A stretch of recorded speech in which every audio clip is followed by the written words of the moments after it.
Vivo actualmente en Estados Unidos, pero soy originario de México. Desde hace poco comencé a escuchar su podcast, y aunque siempre he sido escéptico con estos temas, he recordado ciertas experiencias que viví y que nunca encontré cómo explicar. Hace poco nos mudamos a una casa con un jardín muy grande, pero esta historia empezó antes, cuando todavía vivíamos en unos departamentitos pequeños.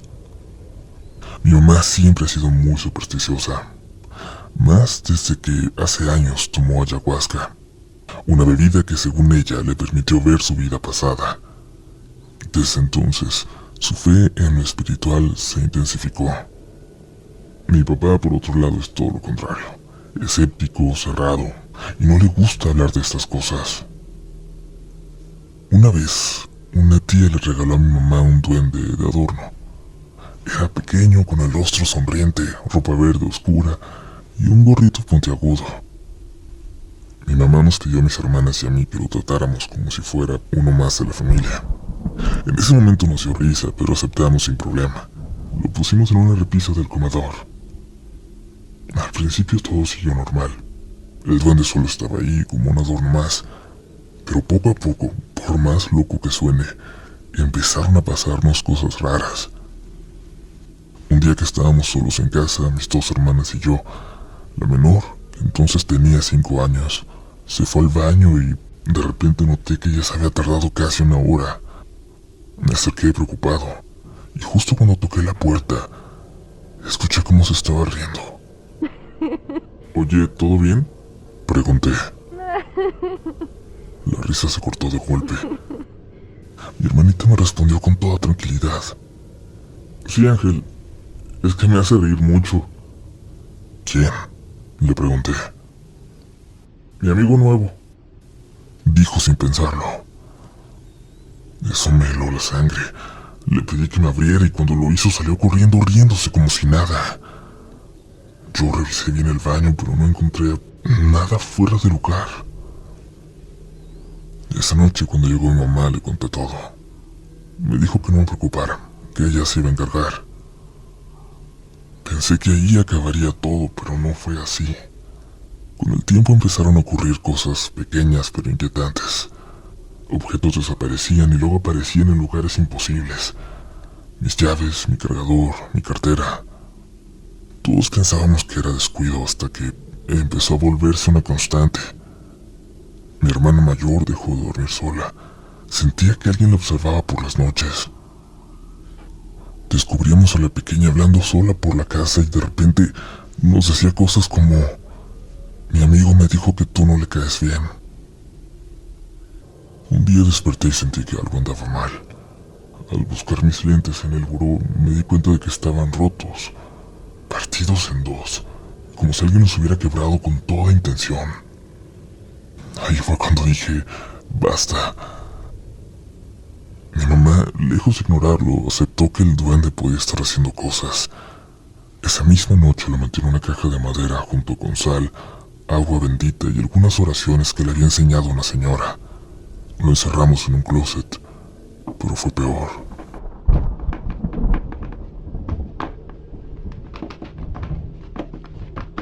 Esa misma semana comenzaron los ruidos. Pisadas en el pasillo cuando todos estábamos en la sala. Cosas que se caían, puertas que se cerraban de golpe. En una ocasión toda la familia estaba viendo la tele cuando escuchamos claramente cómo alguien corrió por el pasillo, pero todos estábamos ahí, en la sala. Mi hermana pequeña dejó de hablar de su amigo, pero empezó a tener pesadillas en las que lloraba dormida y decía: no me lleves por favor». Una noche, mientras mi papá dormía, él, que siempre fue el más escéptico, se despertó gritando porque alguien le había susurrado al oído. Fue la primera vez que él aceptó que algo estaba muy mal. No sabíamos qué más hacer hasta que una vecina nos recomendó que nos deshiciéramos del duende de forma definitiva, enterrándolo lejos de la casa, en tierra suelta, y despidiéndolo con respeto. Lo hicimos aunque no sabíamos si funcionaría, y desde entonces todo se empezó a calmar. Sin embargo, al mudarnos a la nueva casa, la primera noche volvió algo que yo ya conocía. esa misma sensación. Ahora fue porque escuché una especie de risa burlona que primero escuché a lo lejos. Luego sentí que venía desde debajo de mi cama. Al día siguiente mi hermana menor se quedó observando fijamente a un rincón del jardín durante varios minutos y dijo que le hablaban desde ahí. No sé si nos deshicimos realmente de eso, si eso es realmente posible, o si él se vino con nosotros. Esa es la historia hasta ahora. Gracias por escucharla.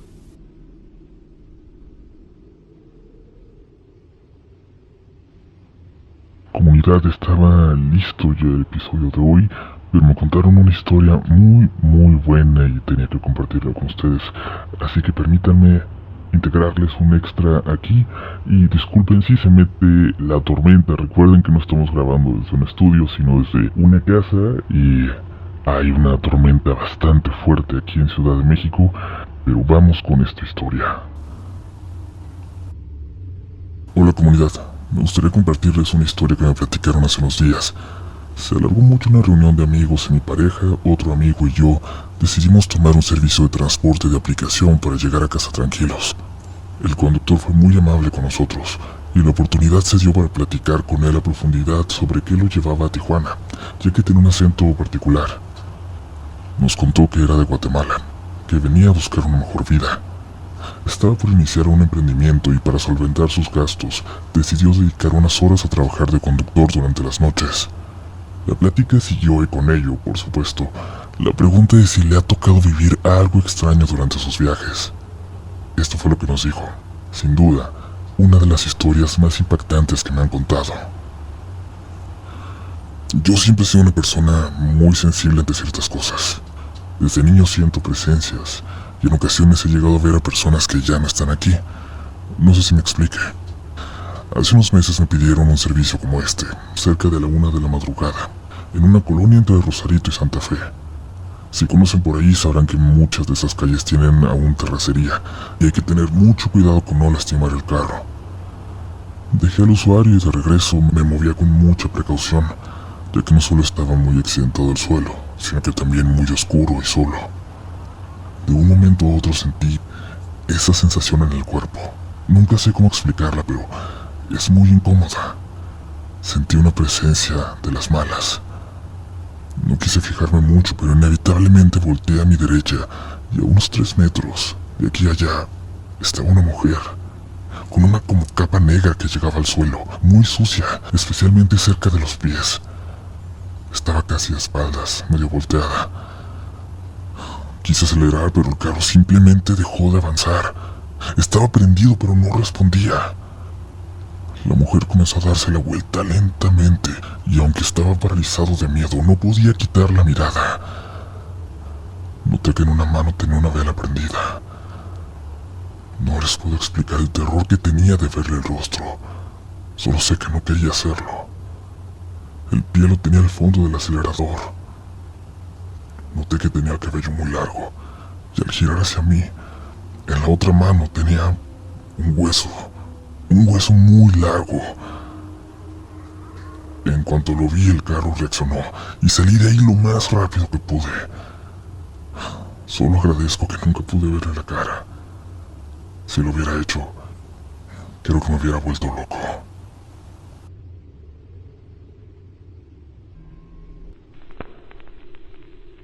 Hola Uriel, me llamo Diana y soy de Monterrey, Nuevo León. Desde hace años escucho las historias que han compartido en esta gran comunidad y por primera vez he decidido compartir una de mis vivencias paranormales. La más importante, la más dura.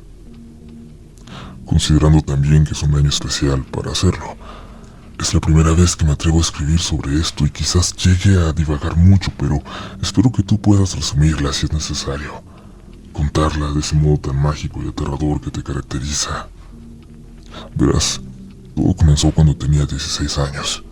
En aquel tiempo tuvimos un evento en mi familia que me llevó a una horrible depresión, que posteriormente me llevó a 3 intentos de suicidio. El primero y el más importante para esta historia fue en la línea 2 del metro, en la estación San Nicolás.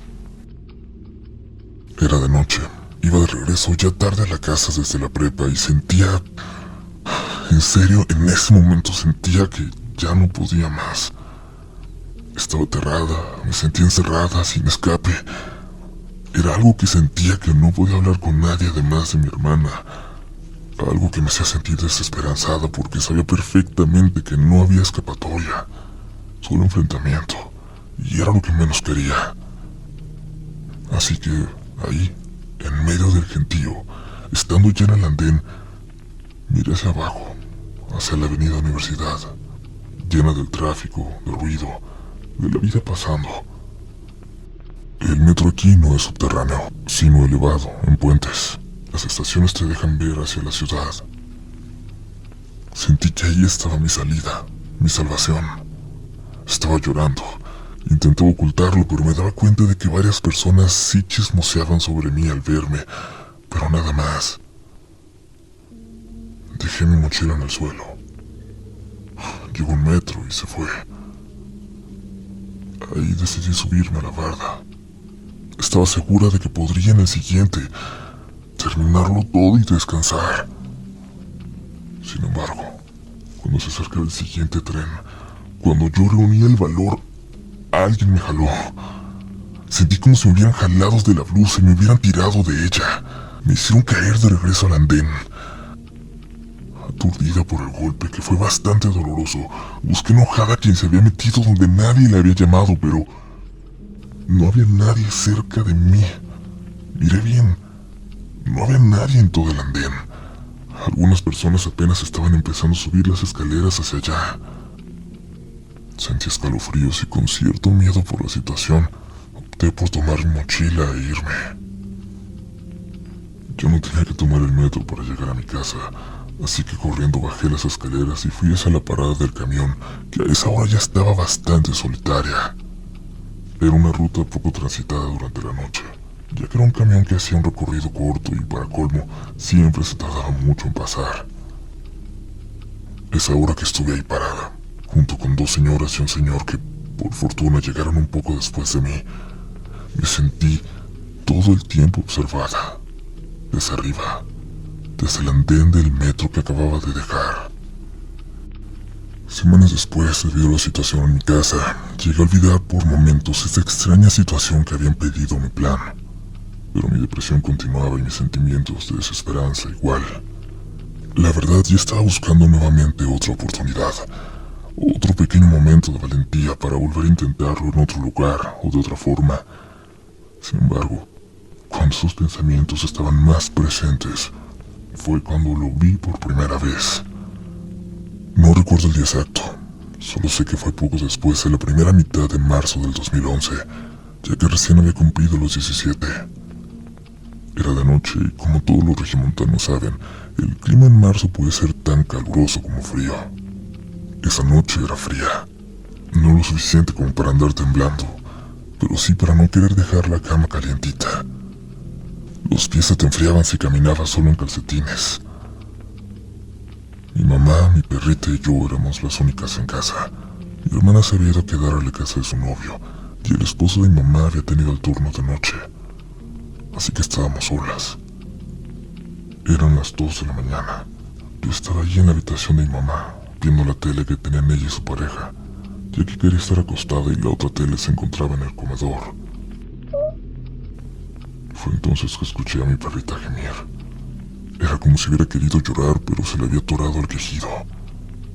Fue un ruido extraño y le hablé, pero no me hizo caso. Ella era una perrita que había tenido desde que nació. Siempre me había seguido a mí. Nuestra conexión era única y siempre me hacía caso. Así que comprenderán mi extrañeza en ese momento. Aproveché los anuncios para levantarme. Mi mamá ya estaba profundamente dormida y solía despertarse fácil si una luz se encendía. Así que a oscuras salí del cuarto, que estaba con la puerta abierta aún. Nuestra casa era la típica de Infonavit, de interés social. Casitas pequeñas muy populares en México. Un piso, un baño, 2 recámaras y comedor, recibidor y cocina casi pegados. Así que la habitación de mi mamá se encontraba justo al lado del baño. pero aunque tuve la sensación de encender esa luz para ver algo en el resto de la casa, decidí no hacerlo. Las lámparas de la calle ya iluminaban lo necesario en el interior a través de la cortina. Mínimo no iba a chocar con alguna silla antes de llegar al apagador que estaba en la entrada, que era el que más iluminaba. Pero en mi corto camino me encontré con mi perrita. Estaba en un rincón, cerca de la puerta cerrada del baño. Estaba temblando. La llamé varias veces y no me hizo caso. Incluso me agaché para acariciarla. Estaba muy fría y no alejaba la mirada de la puerta. Preocupada por sentirla así, porque tuviera algo, me apuré, y sin alejar los ojos de ella me levanté. Fijé la mirada al frente para ir rápido a encender la luz, pero me topé de frente con un cuerpo alto, oscuro, tan oscuro que parecía tragarse realmente la poquita luz que entraba por las ventanas. Me quedé paralizada, ida. Sentí el corazón latiendo en mi garganta. No quise levantar la mirada para intentar ver el rostro, si es que tenía uno. Así que solo pude cerrar los ojos con fuerza y contener la respiración, como si eso fuera a ayudarme. He sentido miedo muchas veces en mi vida, pero frente a eso realmente no puedo decir que sentí temor. Fue más una fuerte impresión. No sabría bien cómo explicarlo. Sentí que pasaron minutos, pero quizás fueron solo un par de segundos. Cuando escuché que mi mamá me habló desde la habitación y apenas ahí pude abrir los ojos. Ya no vi nada. Mi perrita estaba pegada a mis piernas y un poco agitada corría a prender la luz. No había señal de ningún intruso, y en el fondo sabía que eso realmente no era algo humano. Si era real, simplemente no podía hacerlo. A mi mamá no le conté nada de lo sucedido, nunca, pero esta historia por supuesto que no termina aquí. Por algo les dije que este año es especial, y esto es porque esa sombra, ese ser, lo que sea, ha estado apareciendo desde entonces, cada cierta cantidad de años. La segunda vez que se me presentó fue en el año 2015. Estaba embarazada. No recuerdo bien cuántos meses tenía, pero mi panza ya era lo suficientemente grande como para que me costara andar caminando sin descansar. También era de noche en esa ocasión, pasada de la 1. Ya vivía con mi esposo, estábamos en la sala. Desde que mi depresión comenzó, sufro de constante insomnio, así que es normal que me quede despierta siempre hasta muy entrada la noche. Estaba jugando Metro por primera vez, un juego de terror que me tenía bastante obsesionada en ese tiempo. Mi esposo se encontraba dormido justo detrás de mí, en un sillón amplio, mientras que yo estaba en un individual frente a la tele, bastante cerca de ella de hecho, como me gusta jugar. Y tengo que aclarar algo antes de seguir. Mi vida, aunque sin duda había mejorado al alejarme de mi familia y al estar con mi pareja, seguía sufriendo altibajos. Mi depresión y ansiedad a veces eran peor, yo creo que por el embarazo. Y sí, aunque jamás lo supo mi esposo, en ese tiempo llegué a tener en mente nuevamente la idea del suicidio. Había días en los que fácilmente podía distraerme con videojuegos, pero a veces incluso así no dejaba de sentirme miserable, deseando acabar con todo, llegando incluso a querer atravesarme en las vías del tren que pasa justo enfrente de la casa. Estaba entretenida jugando, sin querer apartar la mirada de la pantalla, cuando de repente tuve esa misma sensación de ser observada. Ese aviso natural que suele darnos el cerebro para alertarnos que estamos bajo la vigilancia de alguien. En ese momento creí que era mi esposo, ya que tiene una mirada bastante pesada y siempre la siento. Sin embargo, no dijo nada. Por el rabillo del ojo intenté verlo, y lo encontré pegado al respaldo de mi sillón, de pie, derechito, esperando paciente que le pusiera pausa al juego. Espérame, amor, déjame lejos de aquí y le pongo pausa. Le dije con la atención en la pantalla, extrañada de que no hablara o hiciera algún comentario de mi forma tan novata de jugar, como solía hacer en forma de broma siempre. Finalmente le pude poner pausa al juego y volteé. El corazón nuevamente lo sentí en la garganta al ver a mi esposo. Él seguía dormido, como piedra, hasta con la boca abierta. Pero yo sabía que había alguien parado justo junto a mí apenas hace un momento. Desde que me había mudado con mi esposo, nada raro había sucedido hasta ese momento, y la familiar sensación me lo dijo. Sabía de alguna forma que era ese ser oscuro, el que había visto a mis 17 años. Ya no pude seguir jugando. Apagué todo y tuve que despertar a mi esposo para que nos fuéramos a dormir juntos a nuestro cuarto. Él todavía desconocía mucho sobre toda esta situación extraña, por supuesto, y después de esa segunda vez se lo conté.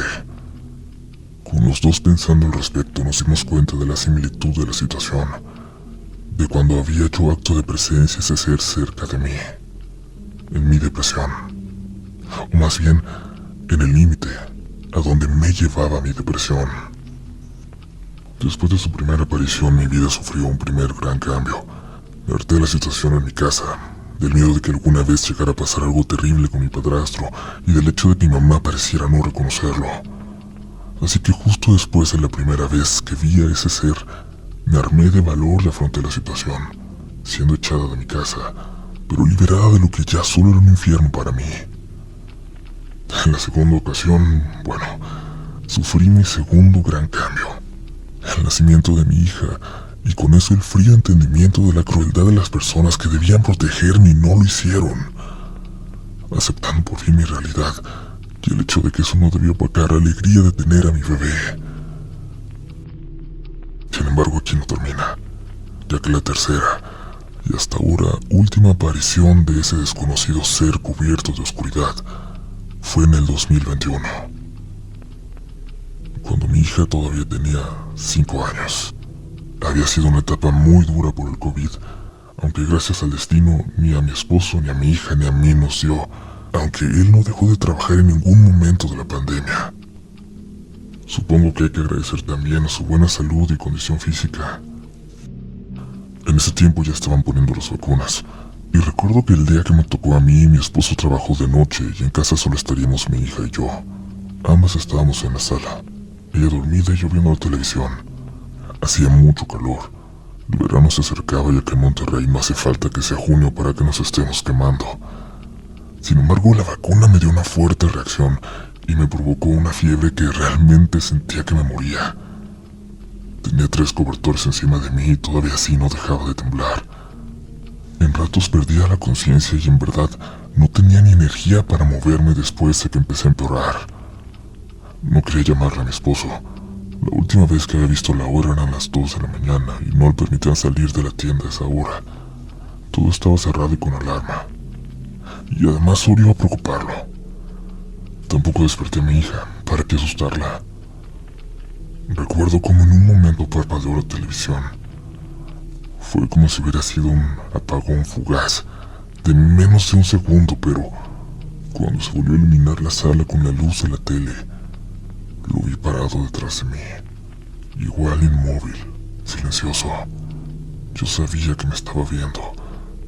Yo sabía que solo tenía que girar mi cara, subir la mirada para verle la cara, pero no pude. No me atrevía. Y al lado de mí solo había oscuridad, como un cuerpo sólido de color negro, un maniquí a mi lado sin rostro. De por sí estaba muy débil y no pude hablar, no pude sentir nada más. De repente ni siquiera escuché la televisión. Simplemente cerré mis ojos y me quedé dormida. Al despertar estaba empapada en sudor frío, pero ya no estaba temblando. Me sentía fatal, pero la fiebre parecía por fin haber disminuido lo suficiente como para poder levantarme, para quitarme las colchas de encima. Mi hija estaba todavía muy dormida y el control de la televisión extrañamente se encontraba lejos de mí, en el mueble junto a la tele, como si alguien lo hubiera puesto ahí. Este año mi hija cumple 10 años. Son 5 exactos otra vez desde la última vez que lo vimos. Tal vez venga pronto, o tal vez el próximo año. Será cosa de verlo, pero algo dentro de mí me dice que que voy a verlo antes de junio del 2026, fecha en que mi hija cumpliría los 11. He buscado información respecto a este tipo de seres, pero lo más que he encontrado son sobre la gente sombra, y lo que todo el mundo habla de ellos es malo. Pero eso me confunde porque considero que este ser que se me pegó aquella vez en la estación del metro, o que llegó a mí de alguna forma, no viene a buscar mi mal, y las razones ya las expliqué. No tengo con quién compartir esta historia sin que me digan que es malo, que es algo que viene a robar mi energía, etcétera, etcétera. Así que espero la comunidad pueda brindar algún comentario o explicación de qué podría ser ese ser que solo aparece cuando estoy en momentos al límite de mi vida. Yo no sé cómo explicarlo.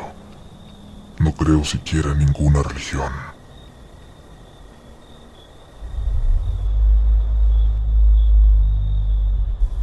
Comunidad, gracias por seguir aquí, gracias por escuchar, y les recordamos por favor que tomen historias con temas tan duros, tan importantes como esta, con mucha seriedad, y cuando necesiten platicar con alguien, exprésenlo. Incluso en el grupo de la comunidad en Facebook, siempre hay alguien dispuesto a escuchar. Siempre estaremos presentes. Y claro, tuvimos que censurar muchas cosas por las normas de la comunidad en YouTube, pero en cualquier plataforma de podcast que escuchen también Relatos de la Noche, ahí lo vamos a subir sin esos bips. Cambiando de tema a uno mucho menos importante, déjenme decirles que sí, aunque ya casi se acaban los libros de Relatos de la Noche en México, para que aprovechen y compren el suyo, pronto habrá noticias para un país que queremos mucho, así que por favor, sigan pendientes. Ahora es momento de continuar. Aún quedan historias esta noche.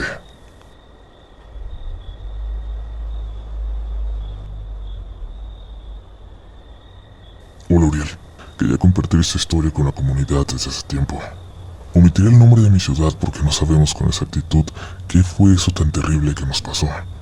Esa maldad que se apoderó de nuestra familia. Solo puedo decir que fue en un pueblito mágico del estado de Jalisco. Todo comenzó a mediados de octubre del año pasado. Hubo una fuerte discusión entre mis tíos, la hermana menor y el hermano mayor de mi mamá.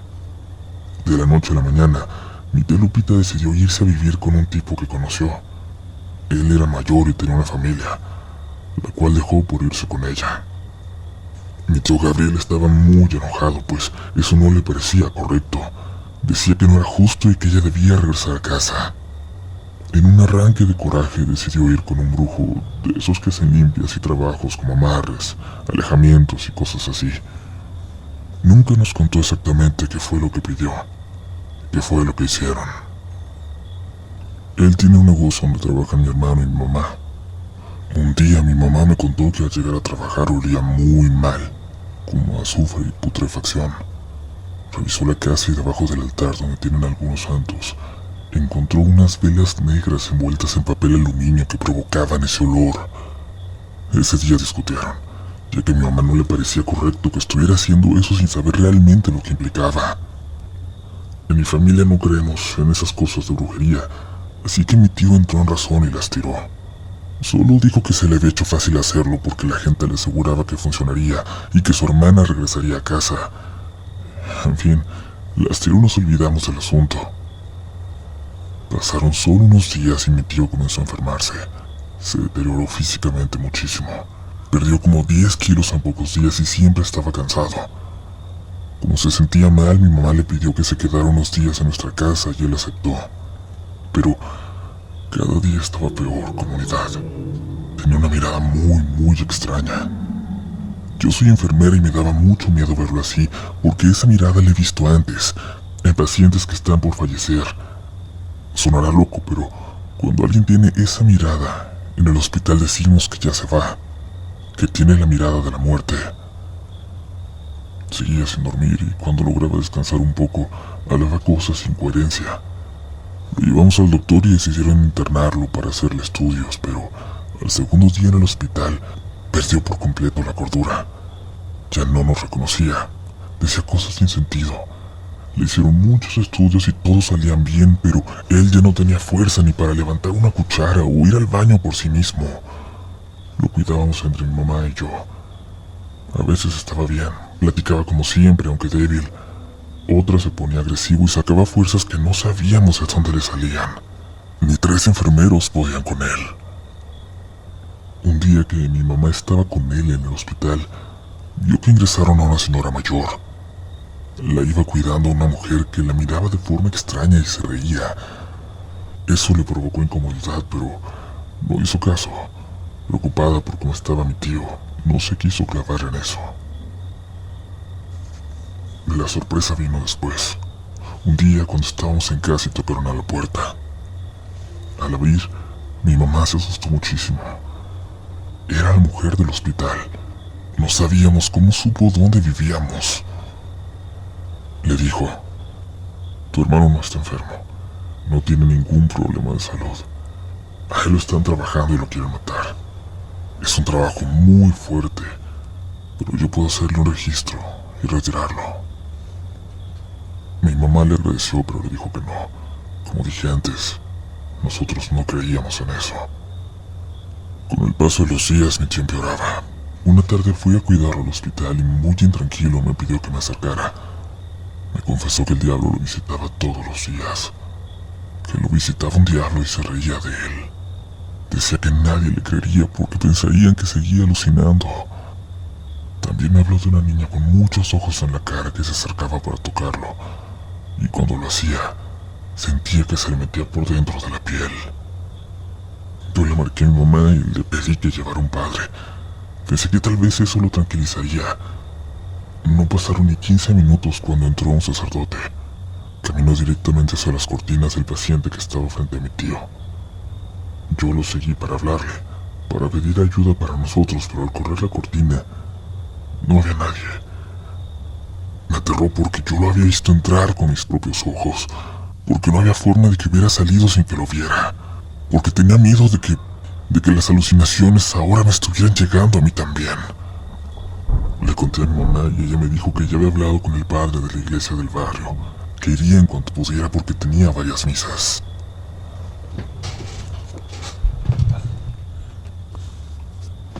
Esa noche mi hermano fue al negocio de mi tío a recoger unas cosas.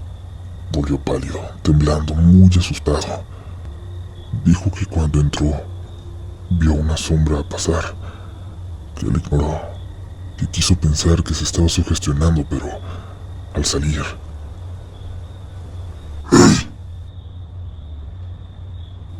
una voz de hombre muy grave, como salida de una película de terror, le gritó desde dentro. Volteó y dice que lo que vio lo dejó sin aliento. Era una figura encapuchada, con el rostro cubierto. Primero pensó que estaba flotando, pero poco a poco en la oscuridad alcanzó a ver que estaba parado sobre un montón de ratas y cucarachas que no dejaban de moverse y formaban una masa espantosa, demoníaca. Solo así podría describirla. No sabe cómo salió corriendo, pero llegó a casa en crisis. De no haber visto cómo se puso, cómo estaba el pobre, yo no habría creído lo que dijo que vio esa noche. Después de eso comenzamos a creer en lo que la mujer del hospital nos había dicho. Las señoras que cuidaban a otros pacientes en el hospital nos dijeron que durante la madrugada 2 veces vieron a una niña que se acercaba a mi tío. Una niña que nadie sabía de dónde salía o a dónde se metía cuando la iban a buscar. Hicimos oraciones junto a él, cada día, y parecía que eso lo tranquilizaba. Estuvo casi un mes internado. Le seguían haciendo estudios, pero nadie sabía qué tenía.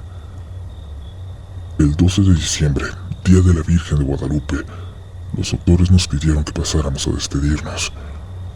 Nos dijeron que no pasaría la noche. Entonces, mi papá llegó pronto con el cura de la colonia para darle los santos óleos. En el camino le contó todo. El padre estuvo un buen rato con él y luego nos dijo: él no se va a morir. Ese mal que lo estaba matando se va a ir. Nada es más poderoso que Dios. Ustedes tengan fe. y no dejen que el mal los haga dudar nunca, ni por un momento. Esa misma noche llegó mi tía Lupita, la causante de todo. Le susurró a mi mamá que se quedaría a cuidarlo, que necesitaba pedirle perdón. También le confesó que el hombre con el que estaba tenía un protector que cree mucho en la brujería, que le habían regresado el mal a mi tío, y por eso se puso así, pero que ya habían detenido todo. Y así fue. A los pocos días mi tío mejoró. Ya no tenía esa mirada ni arranques de locura.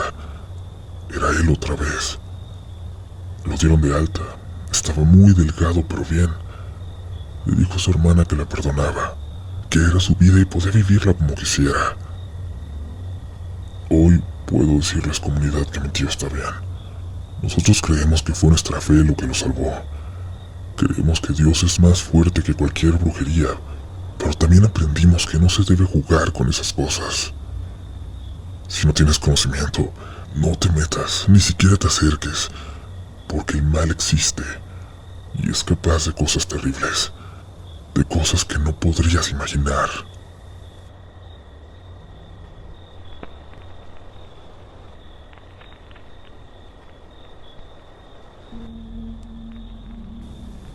Hola, me llamo Tomás.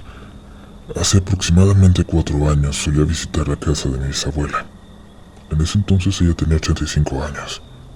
La casa era muy acogedora. Recuerdo que siempre jugábamos a las cartas y apostábamos cualquier tontería. Un día, no muy distinto a los demás, como siempre saqué las cartas, las fichas para jugar póker, pero esta vez la apuesta la propuso ella. Me dijo: ¿qué tal si esta vez apostamos cuánto me queda de vida? La verdad me pareció una propuesta rara, macabra. Me dejó pensando, pero supuse que solo era otra de sus bromas, otra apuesta sin importancia. Ella apostó que le quedaban 2 semanas. Yo le dije que le quedaban 4 años más, por lo menos, y apostaría $5. Pero ella me miró seria y dijo: hijo, si yo gano la apuesta, te voy a venir a visitar. Después de esa apuesta tan extraña, jugamos con normalidad. Más tarde me fui a casa. Al llegar le conté a mi mamá lo que había dicho mi bisabuela. Se rió, y eso me dejó más tranquilo. Pensar que solo estaba bromeando y que todos los demás lo verían así también. Pero una semana después de esa noche, a mi bisabuela le detectaron cáncer. Un cáncer que había estado avanzando por su cuerpo de forma silenciosa desde hace mucho. A la segunda semana falleció. Esa noche, después de recibir la noticia, sentí algo muy extraño en mi habitación. Una especie de niebla que era invisible pero que podía sentirse, que me hacía ver todo como borroso. Entre tantas cosas que pasaron ese día, la visita de familiares y amigos, el cansancio, la tristeza, la verdad es que se me había olvidado por completo la apuesta que habíamos hecho. Solo me acosté a dormir. Aproximadamente a las 2 de la mañana, en medio de una oscuridad tan profunda que no podía distinguir nada a mi alrededor, escuché como alguien entraba a mi cuarto.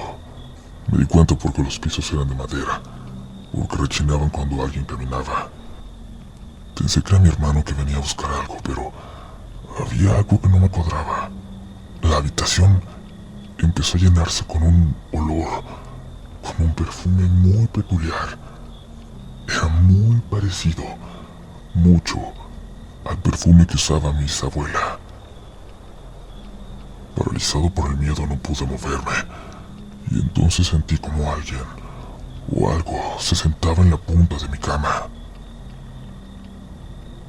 En cuanto sentí ese peso, una sensación extraña recorrió mi cuerpo, y fue peor cuando ese algo empezó a susurrar una canción.